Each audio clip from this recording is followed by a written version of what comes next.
Arsenal beat Manchester United in the first game of the Premier League season with what was a nervy 1-0 win. Now, while there was a lot of performances that were definitely not as good as they should have been, Riccardo Calafiori came into the team and was excellent, I thought, in the entire game, being an absolute chaotic beast. Now, in this video, we're going to talk about exactly what he did really well and ways that we can improve as a team as well. So let's get into it. Now, I know overall the Manchester United game has definitely been a very negative effect for Arsenal fans, but like I said on the live stream, we've got to take it as an early 1-0 win at a hard place to go to and then move on to the next game. It's not always going to be the best performance on the pitch, and while it was a little concerning in some places, it's early on in the season, so we can always just take solace and continue with our next game. Now, saying that, I think Riccardo Calafiori's technical level throughout the game never dropped. There was definitely some passes that were maybe too over here or not in the right area, but he kept having the same ability to carry, create space, and run into great areas that really helped us going forward. There is obviously going to be some weaknesses in defensive areas, especially one-on-one, but I actually think his attacking notion was good in this game and will improve only in the future, which is a brilliant thing to see.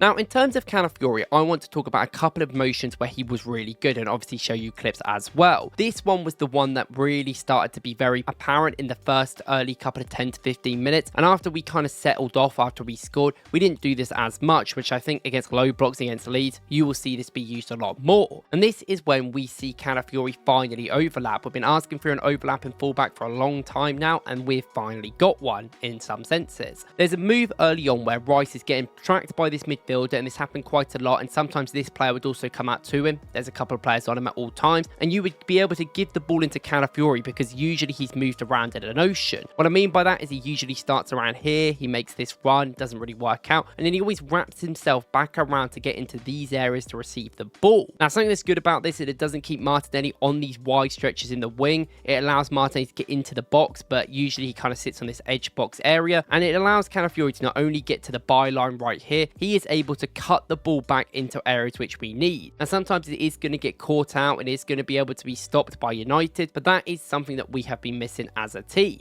And the perfect use of that is early on in the game to win us our first corner. You see him get into a good area to cut the ball back. I would argue that he is probably too far to make this cut back cross, and there's a lot of players in the way and it doesn't actually end up reaching them. But then he ends up winning the ball back anyway in the box with his aggressive Maverick-like ability. This is something about Calafiori, is he's not the best one-on-one defender, but he is someone that is aggressive and will fight to win that ball back, which makes him very key inside the box. Now, when he wins the ball back, he lays it off to Odegaard, who ends up going out wide and then gets a corner for the team, which we all know what happens from. But ultimately, it's very good by Calafiori to use his overlap and work, and when we get better movements from Martinelli in this inside channel and they get used to it a lot more, I can expect Woklz being able to find from these cutbacks, which have to be done a lot more. Now, like we said before, that didn't happen as much as it should have, because yet again, when we scored early on, we kind of sat in a block and didn't really want to go out too much. We did try in many ways, and I think our counter-attacking was good in certain areas, especially 3-on-3, but we weren't very good and effective at getting them 3-on-3s to be worthwhile. We ended up overhitting passes and not being good in these areas, and it was just a big disappointment. However, one of the big reasons why them 3-on-3s even happened and our counter-attacking was even there was Riccardo Calafiori. Now, there's a lot of moments like this that happened in the game where Martinelli yet again would be on this wide stretch, kind of pulling a player towards him, which was obviously caused this big gap which we see here. Now, we need someone to go into that gap when they need to be smart about it, and that is what we see with Calafiori with his movements and timings, which make him very key. Now, in terms of Rice, when he's moving with this ball, he's always getting checked by one or two players that are going to try and stop him. Now, this player here is usually on Calafiori, but instead of Calafiori just sitting here or sitting out wide and getting Martinelli to come inside, which has seen way too much over our time at Arsenal, Calafiori makes this really interesting run around the defender like this. And what this ends up doing, it pulls the player away with like this into these areas, and not only allows Calafiori one-on-one, but it allows Rice an easy pass to Martinelli and then a quick switch to Calafiori to go through. Now, as you can see, this was used early on, and we will go basically through on that 3-on-3, which would have been an easy goal for Woklz or Saka if he got in there. But in the end, he was offside and Calafiori went a little bit too early, but that is a good system that we are using, which I want us to do more. Now, he also underlapped in different ways as well. There's ways that he obviously pulls this player towards him, behind him, and he gets the ball in these positions. And what he does with it is he's very smart. He often gets into these sort of spaces and kind of pulls this player towards him into areas he doesn't want to go. And what he does with this area and this space usage is he takes the ball with him and goes into the central area to then switch the ball. These areas in the center of the park, he was so key at all day. And something I loved about him is he was pulling players away. He always had the ability to go left or right completely at all. There is a moment where he picks the ball up in the middle. He looks like he's going to give it to the left back and kind of disguise the pass. And then as the player comes into him, he changes complete direction, goes down the other end and ends up putting it through for Saka. Ends up being a little bit overhit, but the pass and the intention is the correct thing in this moment. Getting us quick switches to our wingers. It's been something we've been asking for a very long time. And I do want to also talk about some of the defensive work that he did as well, because he is not seen as this great one-on-one defender. He is not seen as this great defender generally for Arsenal. I think people would say Miles was much better, but in this game I think he did show a really good level. There are certain moments where Manchester United tried to go long, especially down his side, and he did a really good man-to-man press, push and help and be with that guy that he's supposed to up until the midfield. There's some moments where he doesn't quite get the ball in the first action, the ball's bobbling everywhere, and he's still super aggressive and runs and wins that ball back before anyone's really paying attention to get Arsenal up the pitch. Now what I like about this whole thing is that when he gets the ball in these really good attacking positions from central areas, he is not someone that is going to sit around and do the simple things. He will run at defenders, he will pull one of them towards him, and then he will shift that ball out wide. Sometimes this doesn't completely work and maybe the pass isn't the right idea, but ultimately this is better than someone who isn't got that in his locker,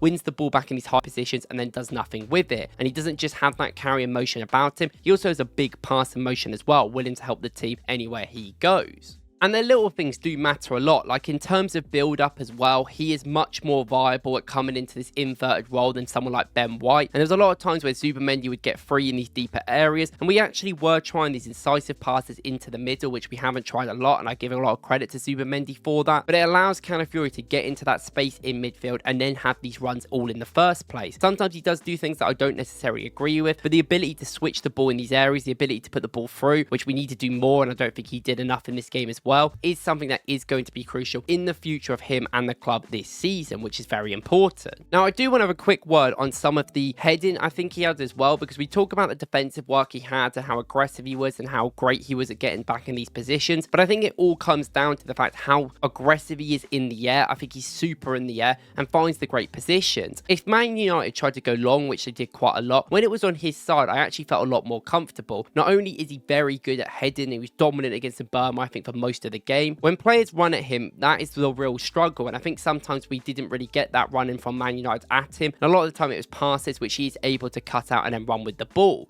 Now, he's always going to be a much more important player in attack than he is for defence for Arsenal, and that's why we play such an aggressive lineup of White and Calafiori, and it kind of annoys me that we sat in this block for a lot of it, but I get the reasons why. I think our passing was off generally, if you look at our passing stats, which I think kind of worried our team into wanting to keep the ball a lot because they just didn't look great in it, which I guess does make a lot of sense. But Calafiori's ability to understand pressure in this game and win the ball back, I think deserves a mention, and I think the fact that he's always willing to go forward as well is great. Now, of course, we talk about heading. He did score the winner in this game, which also boosts his credentials as well. Ultimately, it's another corner. We are so reliant on corners, even looking at XG in this game. But what I will say, with the chances that Calafiori created in them 3-on-3s in going forward, if we can get better at feeding Woklz and the passes are better and stop forcing people to go out wide a lot more, I think that we will get higher XG, because we will get space, we will get these efforts off. And I think like the first part of the creation there, it's just that end product to get to the shot, which makes our XG look a lot lower than it actually naturally was.